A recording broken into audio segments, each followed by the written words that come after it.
지난 한 주간도 제멋대로가 아닌 하나님의 멋대로 살려 애쓰신 연합교회 성도님들, 8월 마지막 주일의 예배에 나오심을 주님의 이름으로 환영합니다.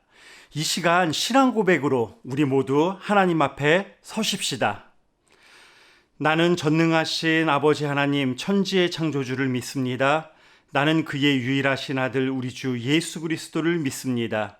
그는 성령으로 잉태되어 동정녀 마리아에게서 나시고 본디오 빌라도에게 고난을 받아 십자가에 못 박혀 죽으시고 장사된 지 사흘 만에 죽은 자 가운데서 다시 살아나셨으며 하늘에 오르시어 전능하신 아버지 하나님 우편에 앉아 계시다가 거기로부터 살아있는 자와 죽은 자를 심판하러 오십니다.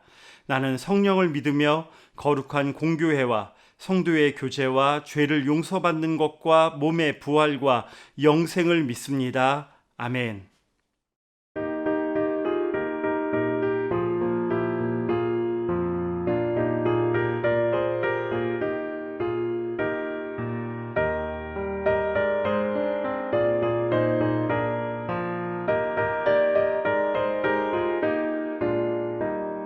세상 모든 풍과 나를 흔들어 약한 마음 낙심하게 될 때에 내려주신 주의 복을 세어라. 주의 크신 복을 내가 알리라. 받은 속을 세어봐라. 그 주신 복을 내가 알리라. 받은 복을 주의 크신 복을 내가 알리라. 세상 근심 걱정 너를 누르고 십자가를 등에 지고 나갈 때 주가 내게 주신 복을 세어라. 두려움 없이 항상 찬송하리라. 받은 속을 세어봐라. 그 주신 복을 내가 알리라. 받은 복을 모두 세어보아라. 주의 크신 복을 내가 알리라.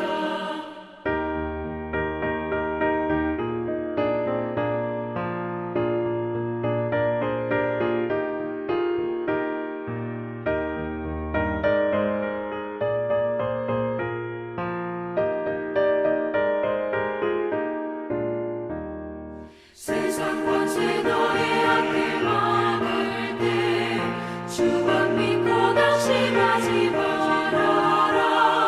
천사들이 너를 보호하리니 염려 없이 한방으로 나가라. 받은 속을 세어봐라. 그 주신 복을 내가 알리라. 받은 복을 모두 세어보아라. 주의 크신 복을 내가 알리라.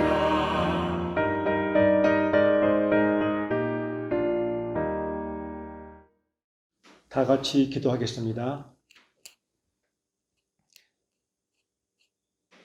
사랑의 하나님 아버지, 저희들 오늘 또 예배에 모였습니다.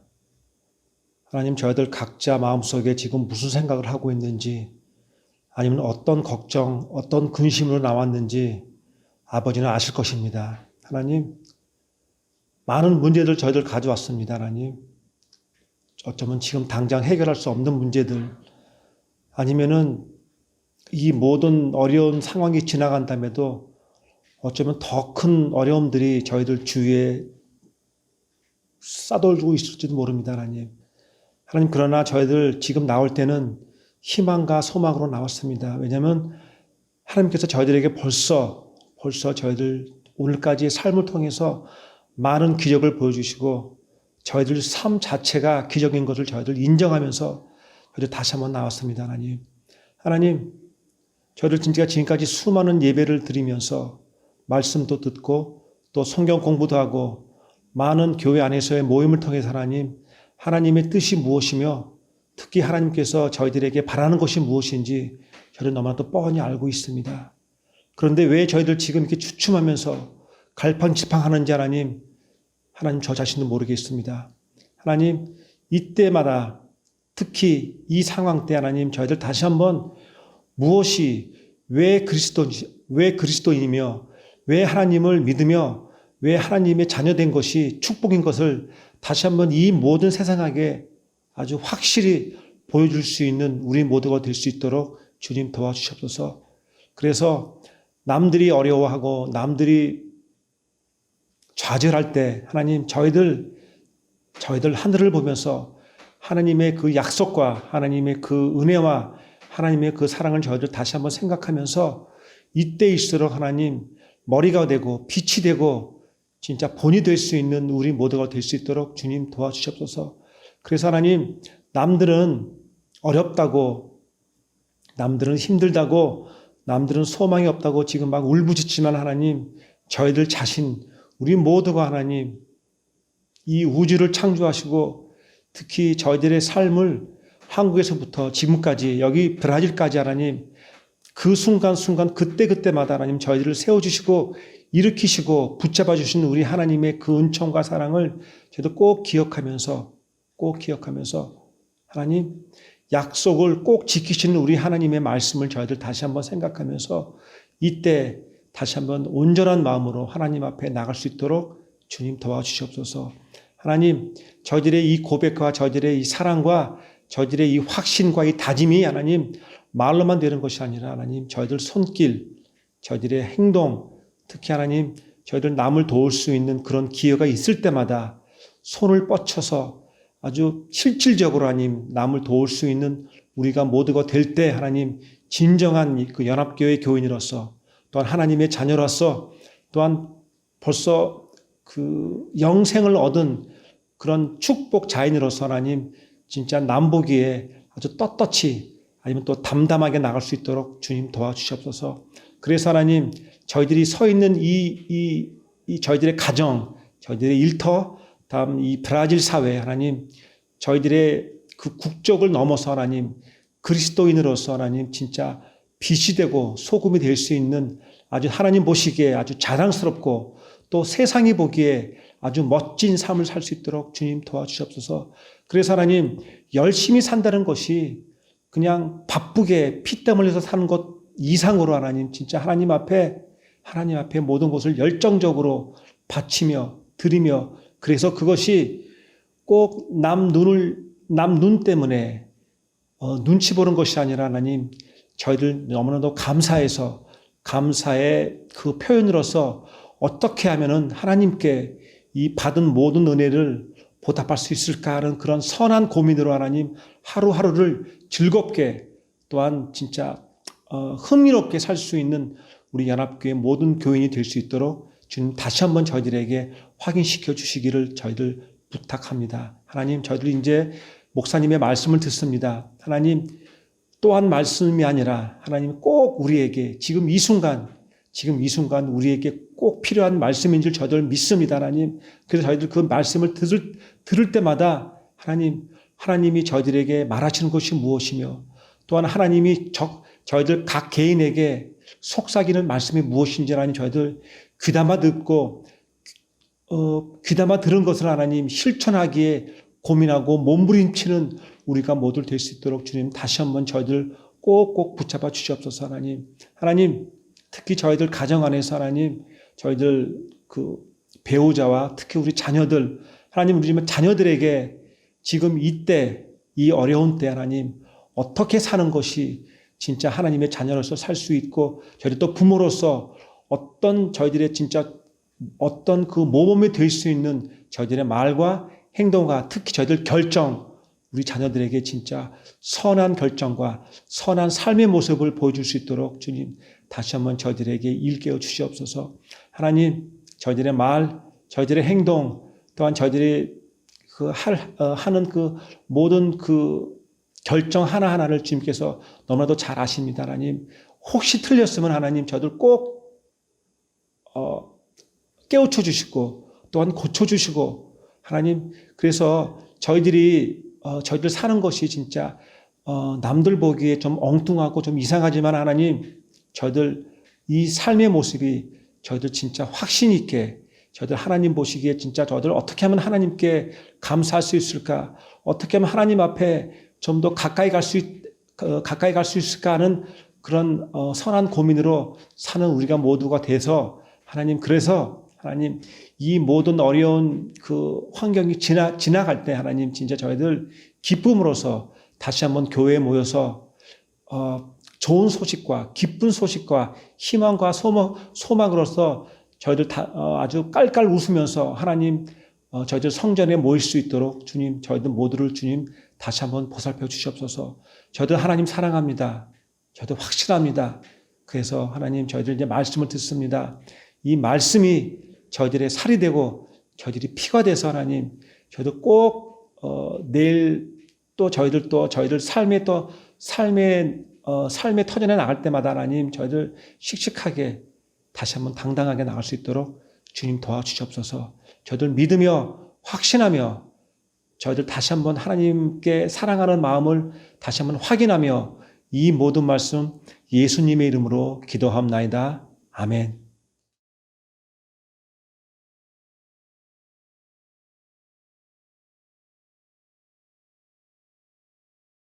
오늘 말씀은 전도서 1장 13절에서 18절 말씀입니다. 마음을 다하며 지혜를 써서 하늘 아래에서 행하는 모든 일을 연구하며 살핀즉 이는 괴로운 것이니 하나님이 인생들에게 주사 수고하게 하신 것이라. 내가 해 아래에서 행하는 모든 일을 보았노라. 보라, 모두 다 헛되어 바람을 잡으려는 것이로다. 구부러진 것도 곧게 할 수 없고 모자란 것도 셀 수 없도다. 내가 내 마음속으로 말하여 이르기를 보라, 내가 크게 되고 지혜를 더 많이 얻었으므로 나보다 먼저 예루살렘에 있던 모든 사람들보다 낫다 하였나니 내 마음이 지혜와 지식을 많이 만나 보았음이로다. 내가 다시 지혜를 알고자 하며 미친 것들과 미련한 것들을 알고자 하여 마음을 썼으나 이것도 바람을 잡으려는 것인 줄을 깨달았도다. 지혜가 많으면 번뇌도 많으니 지식을 더하는 자는 근심을 더하느니라. 아멘.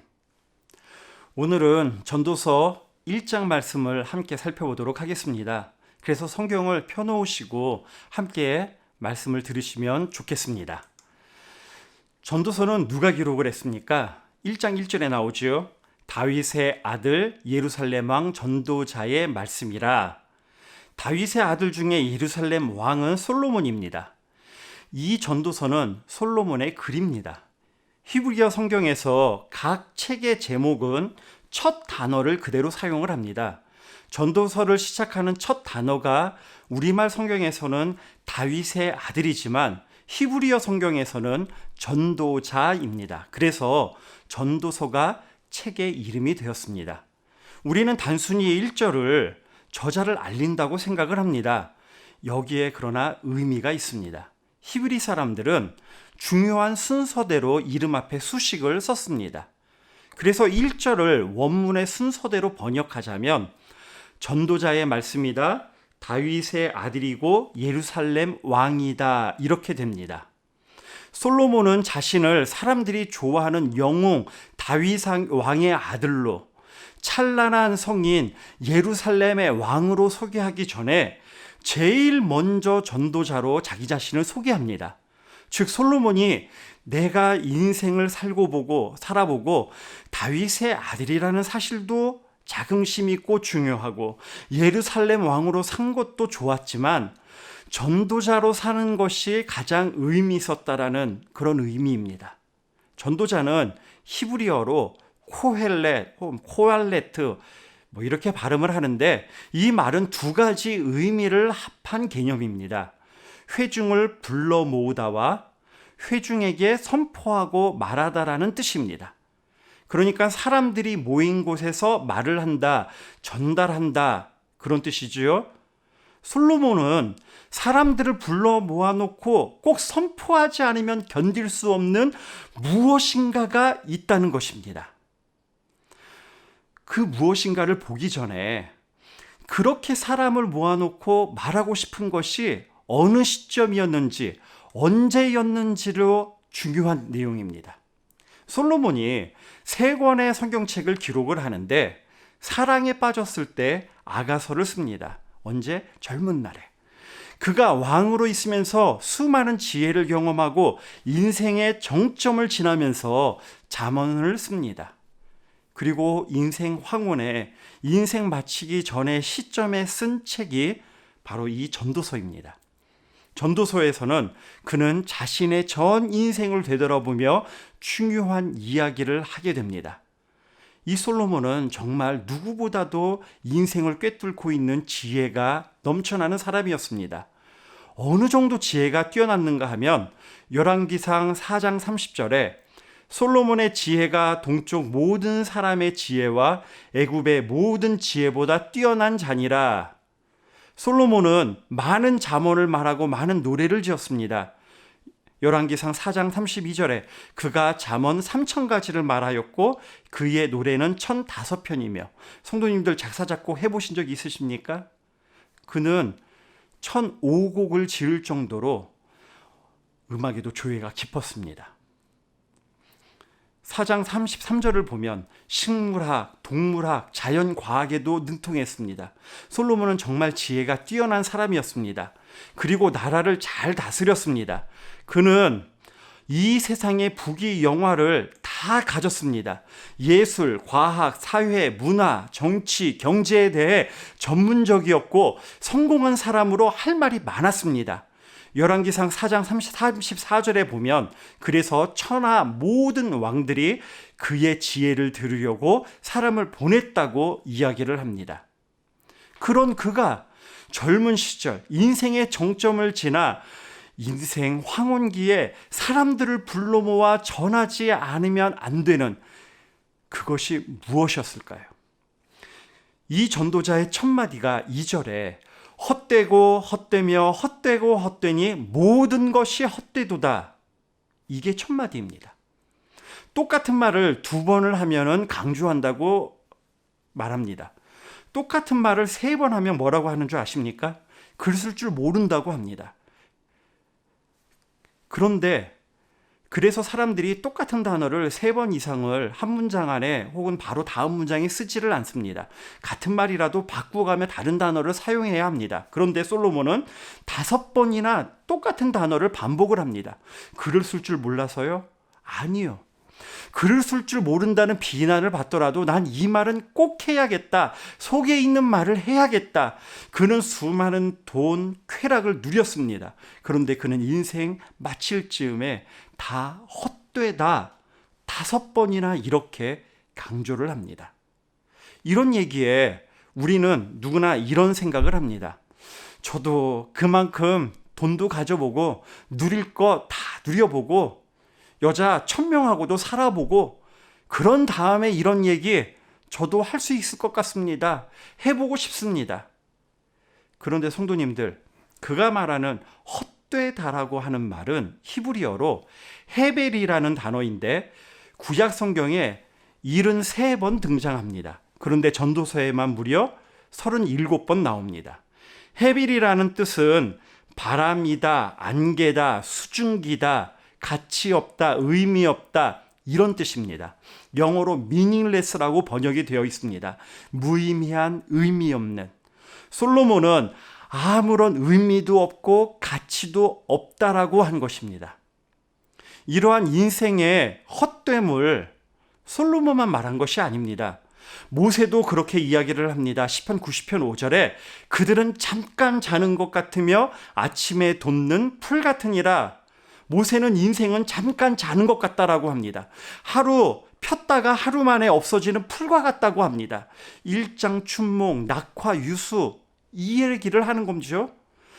야고보는요, 인생에 대해 이렇게 말합니다. 야고보서 4장 14절에 내일 일을 너희가 알지 못하는도다. 너희 생명이 무엇이냐? 너희는 잠깐 보이다가 없어지는 안개니라. 성도님들, 인생이 허무라고 하는 것은 솔로몬만이 아니라 모세도 야고보도 말했습니다. 소위 인생을 좀 고민한다고 하는 사람은 인생의 허무, 인생 무상을 말합니다. 일장춘몽, 한밤에 꿈 같다라고 말합니다.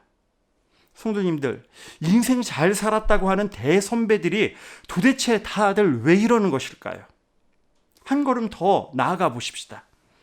솔로몬이 전도서 1장에서 말하는 허물은 두 가지로 나옵니다. 첫 번째는 해 아래서의 수고가 다 헛되다라고 하는 것입니다. 1장 3절에 해 아래서 수고하는 모든 수고가 사람에게 무엇이 유익한가? 해 아래에 있는 삶은 다 헛되다라는 것입니다. 허무하다라는 것입니다. 그래서 4절부터 8절까지 이러한 내용을 표현을 해주고 있습니다. 한 세대는 가고 한 세대는 오되 땅은 영원히 있도다.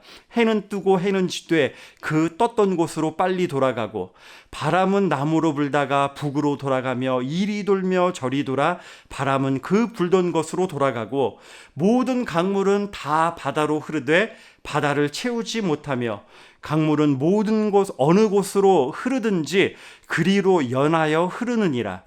모든 만물이 피곤하다는 것을 사람이 말로 다 말할 수는 없나니 눈은 보아도 족함이 없고 귀는 들어도 가득 차지 아니하도다. 해 아래 사는 인생은 바람을 잡는 것과 같다고 말합니다. 바람을 잡을 수 있습니까? 손가락 사이로 다 빠져나갑니다. 해 아래 사는 인생은 강물이 바다를 메우려 하는 헛수고라고 이야기를 합니다. 그게 인생이라는 겁니다. 아무리 수고를 해도 헛수고이고 피곤을 할 뿐이라는 것입니다. 8절에 피곤하다, 그 의미는 지친다, 지겨워진다 이런 뜻입니다. 성도님들, 보아도 만족이 없습니다. 한번 만족했다고 해서 계속 만족이 됩니까? 한번 들었다고 해서 만족이 됩니까?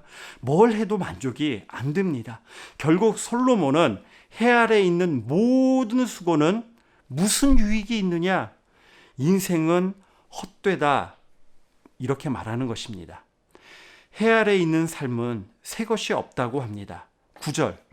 이미 있던 것이 후에는 다시 있겠고 이미 한 일을 후에 다시 할지라 해 아래에는 새 것이 없나니.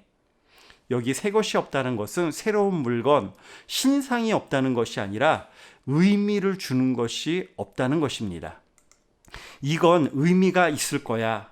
이건 가치가 있을 거야. 말하지만 실상 알고 보면 또 지나고 보면 별 의미도 별 가치도 없다는 것입니다.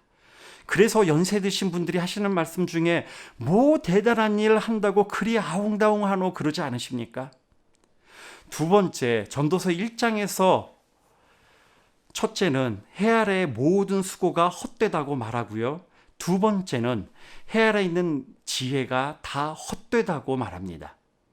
그것이 오늘 본문으로 봉독한 13절에서 18절에 나오는 부분입니다. 성도님들, 인간의 지혜로 만들어낸 것들은 편리함을 가져다 줍니다.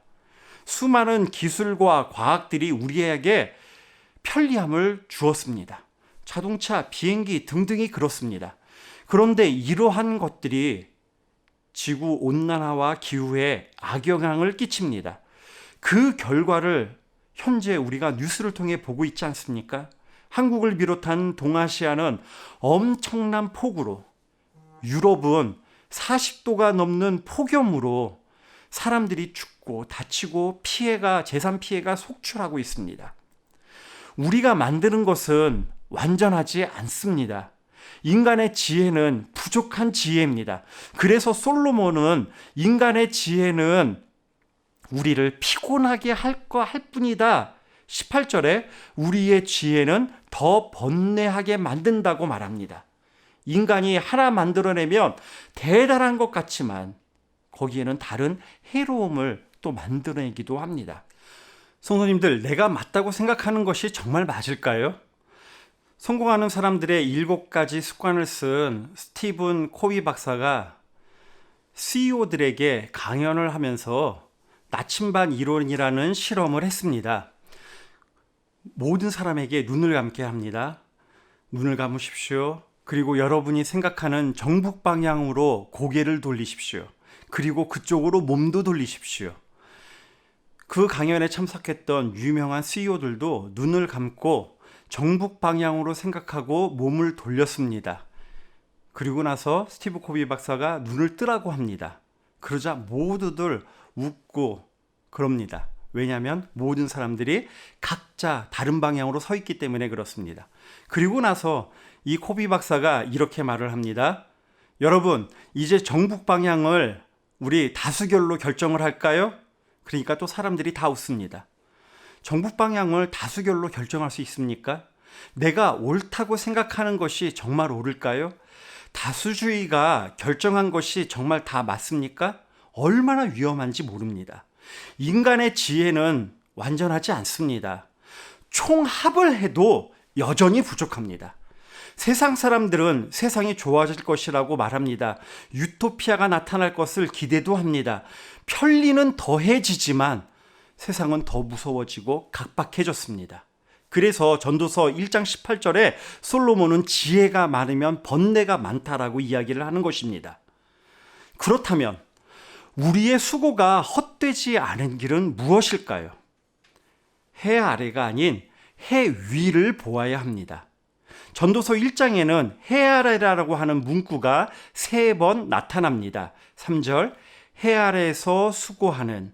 9절, 해 아래에는 새 것이 없나니. 14절에 해 아래에서 행하는. 성도님들, 인생의 허물을 말하는 솔로몬의 문제가 무엇이죠? 해 위를 보지 못하고 해 아래만을 보고 있기 때문입니다. 만약 우리가 해 위에 계신 하나님을 보지 못하고 해 아래에 있는 세상만 바라본다면 허무에 빠질 수밖에 없습니다. 그래서 왕이고 부자이며 지혜자인 모든 것을 다 가진 솔로몬은 전도서 1장에서 해가 뜨면 뭐하나 또 해가 질 텐데 이러면서 인생의 허물을 인생은 헛되다고 우리의 수고가 헛되다고 말합니다. 그러나 눈물의 선지자 예레미야는 전혀 다른 이야기를 합니다. 예레미야 애가 3장 22절 23절에 여호와의 인자와 긍휼이 무궁하심으로 우리가 진멸되지 아니함이니이다. 이것들이 아침마다 새로우니 주의 성실하심이 크시도소이다. 예레미야 선지자는 솔로몬처럼 많은 것을 가졌던 사람이 아니었습니다. 그의 나라는 멸망하고 있었습니다. 그는 이스라엘 백성들이 극심한 고통에 살아가고 있는 것을 보았습니다. 그래서 그의 별명은 눈물의 선지자였습니다. 그런 그에게 하나님의 인자와 긍휼이 아침마다 해가 뜰 때마다 새롭기 때문에 나는 하나님을 바라보며 희망을 가진다고 말하는 것입니다. 무슨 차이입니까?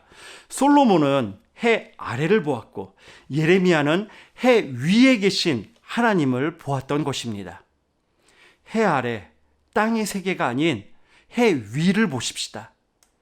올해 2020년이 코로나19 팬데믹 사태로 뭘 해보지도 못하고 갇혀서 의미 없이 허무하게 지나갔다고 느끼신다면 반드시 우리 하나님을 만나 배워야 합니다. 창조주이신 하나님을 만나면 나를 보내신 하나님을 알게 되고 나를 이 땅에 보내신 하나님을 만나면 삶의 목적도 삶의 의미도 알게 됩니다. 지금것처럼 내 계획, 내 노력, 내 힘쓰는 것이 별반 소용이 없고 힘 빠지는 기간 같아도 우리의 수고가 헛된 것 같아도 그 의미를 알게 되는 것입니다. 그러면 성도님들, 해 위를 본다는 것이 무엇입니까? 2가지로 요약할 수 있을 것 같습니다. 첫 번째로 하나님을 만나는 것입니다. 모세는 그의 인생 80세까지 후회스러운 인생으로 살았습니다.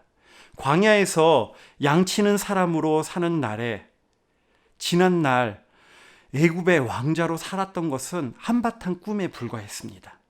애굽의 문화, 애굽의 문학, 애굽의 교양, 애굽의 군략 다 배웠습니다. 그것들은 현재 양 뒷공무니를 따라다니는 모세에게는 아무 소용도 없고 의미도 없었고 광야에서 40년 허송세월을 보내는 것 같았습니다.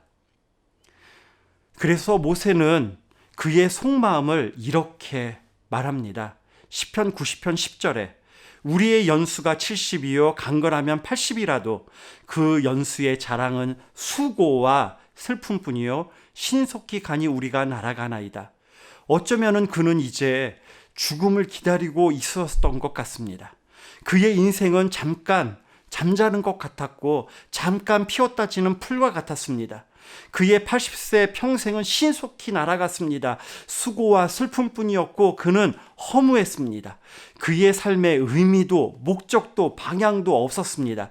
그런데 노인인 그가 신의 산에서 하나님을 만나자 전혀 다른 새로운 인생을 살기 시작했습니다.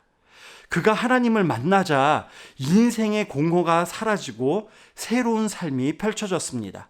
그가 하나님을 만나자 허망한 인생이 충만한 인생이 되었고 그가 하나님을 만나자 노인이었던 그가 청년같이 꿈꾸고 그 꿈을 이루어가는 삶으로 바뀌었습니다. 그래서 이제 그의 마음이 이렇게 바뀝니다. 시편 90편 12절에 우리에게 우리날 계수함을 가르치사 지혜로운 마음을 얻게 하소서. 14절 마음의 아침에 주의 인자하심이 우리를 만족하게 하사 우리를 일생 동안 즐겁고 기쁘게 하소서. 그는 하나님을 만나기 전에는 인생이란 수고와 슬픔뿐이고 순식간에 지나가 버린다고 인생의 허물을 노래하다가 하나님을 만난 이후에는 인생을 새롭게 가꾸고 얼마 남지 않은 인생을 지혜롭게 사용해야겠다고 아침마다 주의 인자하심을 만나 평생을 다시 기쁘게 살 수 있게 해달라고 기도하고 있습니다. 성도님들, 하나님을 만나는 인생과 하나님을 만나지 않는 자의 인생은 확연히 다를 수밖에 없습니다. 지난 주일에 전 목사님의 말씀대로 제멋대로 사는 인생과 하나님 멋대로 사는 인생은 전혀 다릅니다. 하나님을 만나지 않는 인생의 모든 수고는 헛될 뿐입니다. 만약에 누가 요즘 어떻게 사십니까? 물으면 죽지 못해 살지요. 마지못해 삽니다. 자녀들 때문에 억지로 삽니다. 혹시 이런 대답을 차마 밖으로는 못하고 속으로 하십니까? 우리 인생은 그런 인생 아닙니다. 모세는 하나님을 만나자 피곤하고 지치고 지루한 인생을 박차고 나와 애굽에 가서 440년 동안 노예로 사는 이스라엘을 이끌어내는 그런 사람이 되었습니다. 그가 하나님을 만난 이후와 이전의 삶이 완전히 달랐습니다. 저는 모세의 업적을 강조하고 있는 게 아닙니다.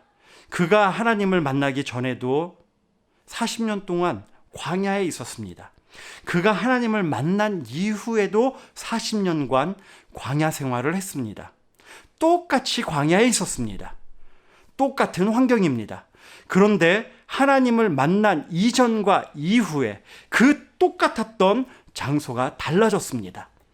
하나님을 만나기 전에는 광야는 그저 지루하기만 하고 죽기만을 기다렸던 허무한 그 어떤 수고도 헛된 광야였는데 그가 하나님을 만난 이후의 광야는 하나님을 체험하는 광야였고 하나님을 만나는 광야였고 인생의 의미가 넘실거리는 광야였던 것입니다. 하나님을 만나면 죽었던 나무에 새싹이 돋듯이 꽁꽁 얼어붙었던 대지에 꽃이 피듯이 하나님을 만나면 인생의 모든 허무가 사라지고 삶의 의미와 목적이 시작되어지고 분명해지게 됩니다. 인생을 우리가 제대로 알려면 이 땅에 나를 보내신 하나님을 만나야 합니다. 그 하나님을 만나시기 바랍니다. 해 아래에서 해 위로 우리의 시선을 드십시다. 나의 인생 위에 계신 하나님을 만나시기 바랍니다. 두 번째, 해 위를 본다는 것은 영원한 세계를 향해 사는 것입니다. 영원한 세계, 누가복음 12장에 보면 예수님께서 말씀하신 어리석은 부자 이야기가 나옵니다. 그는 세상적으로 성공했습니다. 풍년이 되어 창고에 곡식을 넣을 곳이 없게 되자 밤새도록 고민을 합니다. 어떻게 하면 나의 부를 손해보지 않고 잘 보존할 수 있을까? 어떻게 내 재물을 더 쌓을 수 있을까? 그리고 어떻게 내 인생을 내 멋대로 즐기며 살 수 있을까? 이게 그 사람의 고민이었습니다. 그때 하나님께서 이 부자에게 말씀하십니다.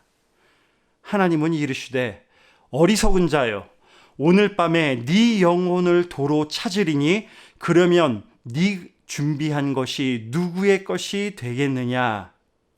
하나님은 이 땅만을 위해 살아가는 그에게 어리석은 자라 그렇게 말씀하십니다.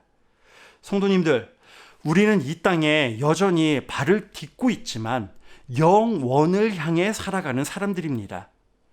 물론 우리는 해 아래 살기 때문에 해 아래에 있는 것들이 중요합니다.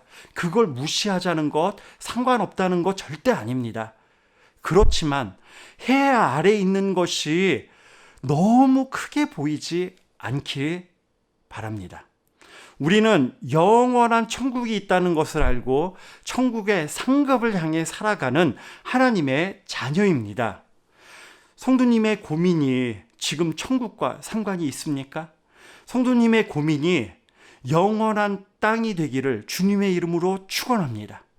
영원을 위해 산다면 좀 부족해도 참을 수 있습니다. 사람들에게 좀 인정 못 받아도 상관받지 않습니다. 영원한 것을 위해서 손해봐도 괜찮습니다. 인생을 영원의 눈으로 보지 않으면 모든 것이 허무할 뿐입니다.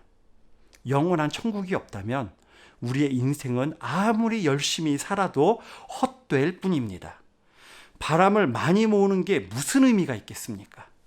안개를 엄청 겁나 많이 모은 게 무슨 의미가 있겠습니까? 위대한 정복자 알렉산더 대왕은 소년 시절에 아리스토텔레스를 스승으로 삼고 인생과 정치에 대해서 배웠습니다. 어느 날 스승 아리스토텔레스가 왕자 알렉산더에게 장차 왕이 되신다면 어떤 일을 하고 싶습니까? 물었습니다. 무엇보다도 소아시아를 정복할 것입니다. 스승이 다시 묻습니다. 소아시아를 정복한 다음에 무엇을 하시겠습니까? 팔레스타인과 이집트를 정복할 것입니다. 그럼 그 뒤에는 무엇을 하시겠습니까? 페르시아와 인도를 정복할 것입니다. 왕자의 대답은 거침이 없었습니다. 아리스토텔레스는 다시 한 번 더 물었습니다. 페르시아와 인도를 정복한 다음 무엇을 하시겠습니까? 그러자 알렉산더는 이렇게 대답을 합니다. 그때쯤이면 나도 죽겠지요. 그 당대 최고의 영웅이었던 알렉산더의 마지막 대답은 죽음이었습니다. 그는 약관 20세에 왕이 되어 정말 자기가 말했던 대로, 꿈꾸던 대로 마케도니아, 소아시아, 시리아, 이집트, 페르시아 정복을 했습니다. 그러나 원정 중에 열병으로 33세 나이에 죽게 됩니다. 그가 죽기 직전에 내가 죽으면 관 밖으로 손을 내놓도록 해라, 이렇게 유언을 했다고 합니다. 그것은 인생은 누구나 다 빈손으로 간다, 인생의 허물을 알게 하기 위함이었다고 합니다. 성도님들, 만약 우리에게 아리스토텔레스가 알렉산더에게 했던 질문을 똑같이 한다면 뭐라고 대답하시겠습니까? 저는 브라질로 이민 왔습니다. 그 다음에는요, 여기에서 문화와 언어 몰라도 열심히 살았습니다. 그 다음에는요, 저는 하나님 말씀 따라 복음 전하며 제 인생을 멋지게 살아갈 것입니다. 내 가정도, 내 일터도, 내 여성도, 내 여생도 그리할 것입니다. 그리고 그 다음에는요, 그때쯤이면 저는 천국에 가겠지요. 알렉산더의 꿈은 무력으로 세상을 정복하는 것이었고 그의 결론은 죽음이었습니다. 우리의 비전은 복음으로 살고 복음으로 다른 사람을 구원하고 우리의 결론은 천국인 것입니다. 삶의 종점에 도달했을 때 죽음을 기다리는 자와 천국을 기다리는 자의 인생은 너무나 다른 것입니다. 그래서 사도 바울은 솔로몬이 말한 이 헛되다라는 단어를 똑같이 사용하면서 우리 그리스도인의 삶은, 우리의 수고는 결코 헛되지 않다고 말합니다. 고린도전서 15장 58절입니다. 그러므로 내 사랑하는 형제들아, 견실하며 흔들리지 말고 항상 주의 일에 더욱 힘쓰는 자들이 되라. 이는 너희 수고가 주 안에서 헛되지 않은 줄 알미라. 솔로몬이 해 아래 우리의 모든 수고가 헛되다고 했는데, 사도 바울은 해 아래 우리의 수고가 헛되지 않는다고 합니다. 그리고 그 조건은 단 하나입니다. 주 안에서. 사도 바울은 예수님을 만난 이후에 주 안에서 살았습니다. 복음으로, 복음에 의해, 복음을 위해 살았습니다. 그는 마지막 죽어가면서 나에게 의의 면류관이 기다리고 있습니다. 그렇게 말했습니다. 성도님들, 우리의 삶이 의의 면류관을 기다리는 그러한 삶 되시기를 축복합니다. 우리는 이유 없이 태어나지 않았습니다. 우리는 의미 없이 존재하지 않습니다. 우리는 목적 없이 살고 있지 않습니다. 헛되다고요? meaningless? nada faz sentido? 아니요.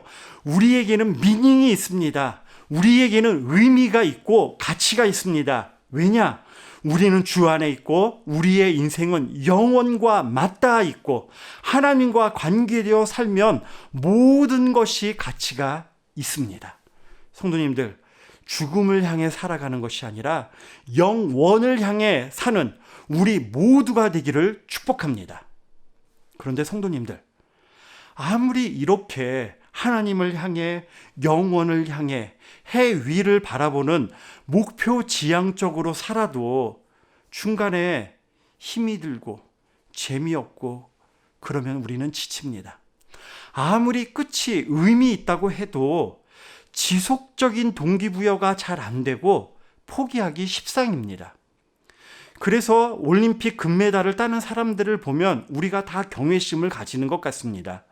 금메달이라는 결과물 때문만이 아니라 그 말로 닿을 수 없는 과정을 다 견뎌내고 지속적으로 자기 자신에게 동기부여를 해왔기 때문입니다. 그래서 우리 생각에 금메달은 아무나 따나? 저런 특별한 사람만 할 수 있는 것이지. 그러면서 나도 아무리 목표 지향적으로 살려고 해도 그 끝의 단맛을 보려고 지금의 쓴맛을 감내할 자신이 없는 것이 사실 아닙니까? 그래서 우리가 꼭 알아야 할 것이 있습니다. 하나님께서 우리 혼자 그렇게 감내하고 이겨내라고 하시는 것 아닙니다. 바로 보혜사 성령님께서 함께 하심을 우리가 알아야 합니다. 우리가 해 위를 보지 못할 때 우리에게 이 모양 저 모양으로 말씀하십니다.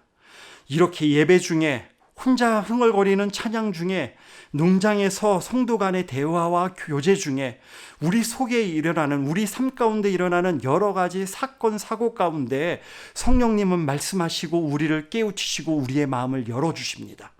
성도님들, 해 아래에서 사람은 아무리 뛰어난 일을 해도 허무합니다. 아무리 유명해도 공허해집니다. 아무리 재미있는 일을 해도 곧 피곤해지고 지루해집니다. 그래서 사람들은 더 자극을 찾아 나섭니다. 아무리 그렇게 수고해도 이 세상의 해 아래 내 자신을 새롭게 하는 것은 없습니다. 그러나 성령님은 우리의 삶을 새롭게 하십니다. 우리의 몸을, 우리의 중심을, 우리의 생각을, 우리의 의지를 새롭게 하십니다. 내 생각으로 가득 차면 염려, 근심, 걱정, 허무한 인생을 살게 되지만 성령님과 동행하면 기쁨 넘치는, 세상이 줄 수 없는 평화를 소유한 인생을 살게 됩니다. 이제 말씀을 마치겠습니다. 성도님들, 해 아래의 삶만 내가 쳐다보고 있다면 해 위를 바라보십시다. 우리를 이 땅에 보내신 하나님 아버지가 우리와 함께 하십니다. 우리의 삶이 마치면 가야 할 천국이 기다리고 있습니다. 우리는 영원을 향해 살아가는 사람입니다. 그리고 지금 매 순간 우리를 도와주시고 동행해 주시는 성령님이 계십니다. 인생은 그래서 살만합니다. 살수록 우리의 수고는 의미 있고 재미있습니다. 우리 인생은 모두 다 하나님이 주신 선물입니다. 성령님께서 성도님의 연약함을 알고 도와주시고 성도님의 불완전함을 아시고 온전하게 이끌어 주십니다. 우리 성도님들 모두 성령님과 동행하여 무력감과 우울과 슬픔과 나약함과 허무가 싹 사라지고 기쁨과 감사와 기대가 넘치는 삶이 되시기를 주님의 이름으로 축복합니다.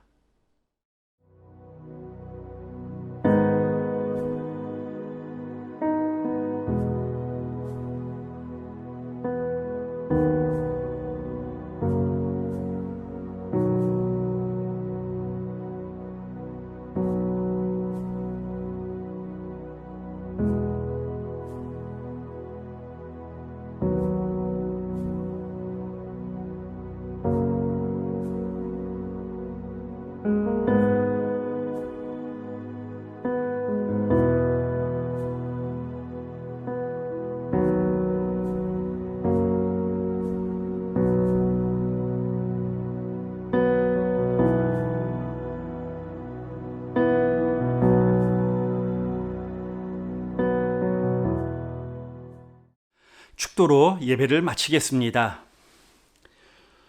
우리 주 예수 그리스도의 은혜와 아버지 하나님의 그 크신 사랑과 성령님의 동행하심, 사귀심이 해 아래에 있지만 해 위를 바라보는 성도님들과 그 가정과 일터 위에 영원토록 함께 하시기를 간절히 축원하옵나이다. 아멘.